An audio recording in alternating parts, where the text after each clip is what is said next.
Sabuwar waƙar Tijjani Gandu mai suna Na bi Kwankwasa na bi Madugu. Tijjani Gandu a duk sanda zai yi waƙa ba ya fitowa kai tsaye ya faɗi abin da ke cikin ra'ayinsa. Yakan bi wasu hanyoyi daban-daban da zai bayyana ra'ayinsa a sakaye ba tare da masu saurara sun gane ba. Kaɗan daga cikin irin waƙoƙinsa da yake ƙoƙarin ya bayyana inda ido sa amma ya gagara hakan.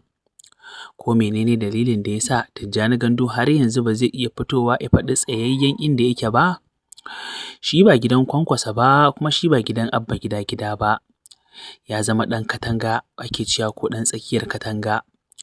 A sabuwar waƙarsa wanda ya saki mai suna Falle Ɗaya da ta haɗa da gudunmawa da promotion da 'yan kasuwar Singa. A cikin wannan waƙar ya fito ya bayyana ra'ayinsa ƙarara dangane da inda ido sa da kuma inda yake a gwamnatance. Amma kuma idan muka yi duba zuwa waƙoƙin da ya saki na kwanan baya, akwai wanda Iwa Kashim Shatima wato mataimakin shugaban ƙasa da yake gega shi kuma yake yabansa wanda yake ba ɗan jam'iyyar Kwankwasiyar ba.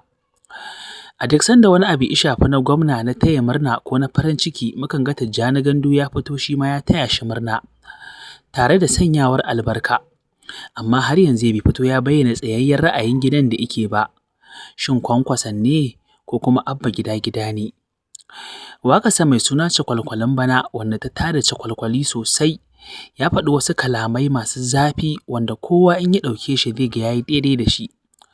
Waƙa ce wanda take daidai da wuyan kowa idan kai ɗan Kwankwasiya ne ka ɗauke ta a haka, to a haka za ka ji waƙar ta yi ma kamar ana sukan Abba.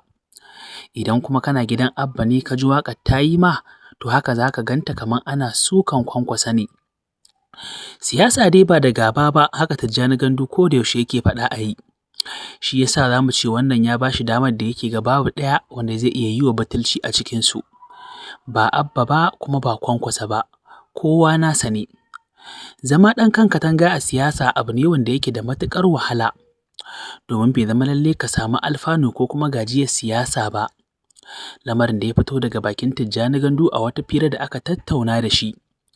Amma ya bayyana wa masu sauraro cewa shi fa siyasarsa ba irin ta kowa ba ce, saboda ba a siyansa da kuɗi kuma ko da ka ce za ka siye shi da kuɗi ma ba za ka iya ba, domin yana da tsayayyen ra'ayi da kuma kafaffen ra'ayi a kan ra'ayinsa. Kwankwasa dai tuntuni ya riga da ya samu ficewa daga jam'iyyar NNPP zuwa jam'iyyar ADC kamar inda alƙalma suka nuna. A taron siyasar da take ta bana, mashahuri da kuma abin alfahari da labaru suna nan zuwa daga manya-manyan jaridu da za su fito zuwa wannan ƙasa. Ko da a ce Tijjani Gandu ya yi ƙoƙarin juya hali ice zai koma wata jam'iyyar, to waƙoƙinsa fa da suka fi tashi aka sansa da su ba a ko'ina suke ba face a Kwankwasiyar. To kun ga canjin jam'iyya ba zai ba shi dama ya fita ba saboda ina ganin kariyarsa mai kyau ce. Tijjani Gandu babu inda zai iya, dole haka zai tsaya ina ɓangaren kowane mutum biyu. Amma dai ku jira wannan waƙa mai taken Na bi Kwankwaso. A nan za ku ji cikakkun bayanai akan abin da yake faɗa na ra'ayinsa. Kuma ko da a ce ya bi Kwankwaso, ina magana cewa shi fa ba zai taɓa juya Abba Gida-Gida baya ba, domin shi ma ya masa goma ta arziki. Wannan faɗan da ke tsakanin Madugu da Abba yaƙin cikin gida ne, duk wanda ya shiga ciki sai ya ji kunya. A cewar Tijjani Gandu kenan, kuma zuwa gaba ana fata za su daidaita kansu. Wanda idan ba ku manta ba tuntuni fa da Tijjani Gandu ko kuma mu ce muku da Abba Gida-Gida da Kwankwaso surukai ne. To ku yi mana subscribe akan channel ɗinmu a wannan tasha. Barka da sallah jama'a.